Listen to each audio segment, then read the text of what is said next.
Spoken English ക്ലാസ്സിൻ്റെ പുതിയ അധ്യായത്തിലേക്ക് സ്വാഗതം. എൻ്റെ പേര് ജസ്റ്റിൻ തോമസ്. അപ്പോൾ നമ്മൾ ഇന്നലെ ചെയ്ത ഒരു ചാപ്റ്ററിൻ്റെ അകത്ത് ഞാൻ ഒരു മിസ്റ്റേക്ക് വരുത്തിയായിരുന്നു. അതിനെപ്പറ്റിയാണ് നമ്മൾ ഇന്ന് സംസാരിക്കുന്നത്. അവിടെ ഞാൻ വരുത്തിയൊരു മിസ്റ്റേക്ക് എന്നാണെന്ന് ചോദിച്ചു കഴിഞ്ഞാൽ, biryani is getting ready, biryani തയ്യാറായിക്കൊണ്ടിരിക്കുകയാണ് എന്നുള്ളത് കറക്റ്റായിട്ടുള്ള സെൻറ്റൻസാണ്. പക്ഷെ ഞാൻ പറഞ്ഞു അത് ഒരു പാസീവ് വോയിസിലാണ് പറഞ്ഞിരിക്കുന്നതെന്ന് പറഞ്ഞു. പക്ഷേ എങ്കിലും നിങ്ങൾ നോക്കിയപ്പോഴും മനസ്സിലായി പാസീവ് വോയിസിൽ ഇപ്പോൾ നടന്നുകൊണ്ടിരിക്കുന്ന ഒരു കാര്യം പറയാൻ വേണ്ടി is, am, are plus being plus V3 ആണ് ഉപയോഗിക്കുന്നത്. നിങ്ങൾക്ക് പലർക്കും നമ്മുടെ ചാപ്റ്റർ 133, 187 പഠിച്ചപ്പോൾ വ്യക്തമായിട്ട് മനസ്സിലായി. അതുകൊണ്ട് തന്നെ പലരും കമൻറ്റ് ചെയ്തു അത് പാസീവ് വോയിസ് അല്ല എന്നുള്ളത്. നിങ്ങൾ കമൻറ്റ് ചെയ്തത് വളരെ കൃത്യമാണ്, കറക്റ്റായിട്ടുള്ളൊരു കാര്യമാണ്.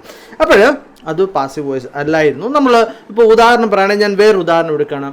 Arun is preparing biryani. അരുൺ ബിരിയാണി തയ്യാറാക്കിക്കൊണ്ടിരിക്കുകയാണ്. ഇപ്പോൾ നടക്കുന്നൊരു കാര്യമാണ് അല്ലേ, ഇപ്പോൾ ചെയ്തുകൊണ്ടിരിക്കുകയാണ്. അത് പ്രസൻറ്റ് കണ്ടിന്യൂസ് ടെൻസിലുള്ള ഒന്നാണ്, അതായത് ഇപ്പോൾ ചെയ്തുകൊണ്ടിരിക്കുകയാണ്. അത് ആക്റ്റീവ് വോയിസ് ആണ്. കാരണം അരുൺ എന്ന വ്യക്തി ബിരിയാണി അവിടെ പ്രിപ്പയർ ചെയ്തുകൊണ്ടിരിക്കുകയാണ് എന്നുള്ളതാണ് അവിടെ പറഞ്ഞിരിക്കുന്നത്. ഇനിയിപ്പോൾ ശ്രദ്ധിക്കേണ്ടതിനാണ് അതിൻ്റെ പാസീവ് വോയിസ് എന്താണ്, ബിരിയാണി തയ്യാറാക്കിക്കൊണ്ടിരിക്കുകയാണ് അല്ലെങ്കിൽ ബിരിയാണി തയ്യാറായിക്കൊണ്ടിരിക്കുകയാണ്. ഇപ്പം നമ്മളിപ്പോൾ ഹോട്ടലിൽ ചെന്നു ബിരിയാണി ആയോ എന്ന് ചോദിച്ചാൽ അവർ പറയും ഓക്കെ സാബു ബിരിയാണി തയ്യാറായിക്കൊണ്ടിരിക്കുകയാണെന്നല്ലോ പറഞ്ഞു, ബിരിയാണി തയ്യാറായിക്കൊണ്ടിരിക്കുകയാണ് എന്നാണ് പറയുന്നത് അല്ലേ. അപ്പോൾ അതെങ്ങനെയാണ് പറയുന്നത്? കാരണം അവിടെ ബിരിയാണിക്കാണ് പ്രാധാന്യം അല്ലേ, സാബു ആണോ അതോ ബാബു ആണോ എന്നുള്ളതിന് പ്രാധാന്യമില്ല. എന്തൊക്കെ ഉള്ളത് നമ്മൾ പഠിച്ചാണല്ലേ. അപ്പോൾ അതിൻ്റെ സ്ട്രക്ചർ എന്ന് പറഞ്ഞാൽ is, am, are plus being plus V3 ആണ്, തേർഡ് ഫോം ഓഫ് ദ വെർബാണ് ഉപയോഗിക്കേണ്ടത്. അപ്പോഴെങ്ങനെ പറയും, ബിരിയാണി ഈസ് ബീയിങ് പ്രിപ്പയർഡ് എന്നുള്ളതാണ് പാസീവ് വോയിസിൽ പറയുന്നത്. ഓക്കെ, ബൈ അരുൺ എന്ന് വേണമെങ്കിൽ പറയാം. പക്ഷെ നമ്മളൊരു ഹോട്ടലിൽ ചെന്ന് കഴിയുമ്പോൾ നമ്മളോട് പറയാറില്ലല്ലോ സാബു ഉണ്ടായിക്കൊണ്ടിരിക്കുന്നത്, പറയത്തില്ലല്ലോ അല്ലേ.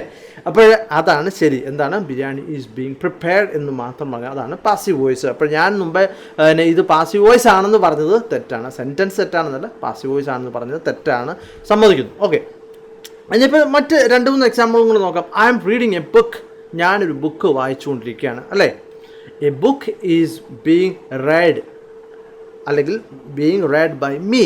ഞാൻ ബുക്ക് വായിച്ചുകൊണ്ടിരിക്കുകയാണ് എന്ന് മാത്രമേ പറഞ്ഞുള്ളൂ അല്ലേ. എൻ്റെ ബുക്ക് എന്ത് ചെയ്യുക, ബുക്ക് വായിച്ചുകൊണ്ടിരിക്കുകയാണ് എന്നാണ് പറയുന്നത് അല്ലേ. എപ്പോഴും ആരാണ് എന്നുള്ളതിന് ബൈ മീ.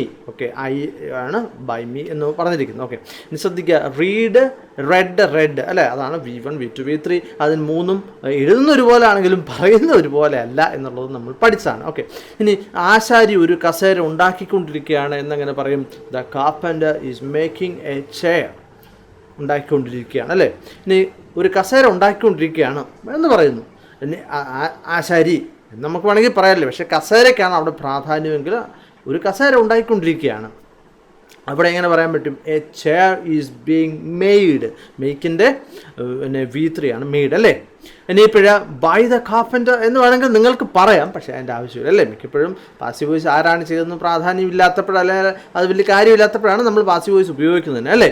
ഇനിയിപ്പോൾ നമ്മൾ സാധാരണ ATM ചെന്നപ്പോൾ, ഇന്ന് ഞാൻ ATM ചെന്നപ്പോൾ അവിടെ കണ്ട ഒന്നാണ്, അതായത് ഞാൻ ATMലേക്ക് പൈസ റിക്വസ്റ്റ് ചെയ്തു. അപ്പോൾ എന്നെ എഴുതി കാണിച്ചു the bank is processing your request എന്ന അല്ല എഴുതി കാണിച്ചത്. അതായത് നിങ്ങളുടെ റിക്വസ്റ്റ്, പൈസ വേണമെന്നുള്ള റിക്വസ്റ്റ് ബാങ്ക് പ്രോസസ്സ് ചെയ്തുകൊണ്ടിരിക്കുകയാണ് എന്നല്ല എഴുതി കാണിച്ചത്. അവർ ഉദ്ദേശിച്ചത് അത് തന്നെയാണ്, പക്ഷേ അങ്ങനെയല്ല എഴുതി കാണിച്ചത്. കാരണം എന്താണ്, ഞാൻ കൊടുത്ത റിക്വസ്റ്റാണ് പ്രധാനപ്പെട്ടത് അല്ലേ. അവിടെ ബാങ്ക് ആണോ ചെയ്യുന്നത്, റിസർവ് ബാങ്ക് ആണോ ചെയ്യുന്നത്, അല്ലെങ്കിൽ എൻ്റെ ബാങ്ക് ആണോ ചെയ്യുന്നത്, അതല്ലെങ്കിൽ വിസയാണോ ചെയ്യുന്നത്, അല്ലെങ്കിൽ മാസ്റ്റർ കാർഡാണോ, അതൊന്നും അല്ല അവിടെ പ്രധാനപ്പെട്ടത് അല്ലേ. അവിടെ റിക്വസ്റ്റ് പ്രോസസ്സ് ചെയ്തുകൊണ്ടിരിക്കുകയാണ്, വെയിറ്റ് ചെയ്യുക എന്നുള്ളതാണ് അവിടെ പ്രധാനപ്പെട്ടത്. അന്നേരം എന്താണ് എന്നെ എഴുതി കാണിച്ചത്, your request is being processed എന്നാണ് എന്നെ എഴുതി കാണിച്ചത്. അത് ഉദ്ദേശിച്ചത് എന്താണെന്നുള്ളത് നിങ്ങൾക്ക് മനസ്സിലായല്ലോ അല്ലേ. അപ്പോൾ രണ്ടാമത് പറഞ്ഞാണ് പാസീവ് വോയിസ്. ഓക്കെ, ഇനിയിപ്പോൾ നമ്മൾ നെഗറ്റീവ് എങ്ങനെ പറയും, she is not writing a book. അവളൊരു ബുക്ക് എഴുതിക്കൊണ്ടിരിക്കുകയല്ല. എന്തെങ്ങനെ അതിൻ്റെ പാസീവ് വോയിസ് എന്താണ്, ഒരു ബുക്ക് എഴുതിക്കൊണ്ടിരിക്കുകയല്ല അവൾ എന്ന് പറഞ്ഞാൽ നമുക്ക് പറയാം അല്ലേ. A book is not being written by Har.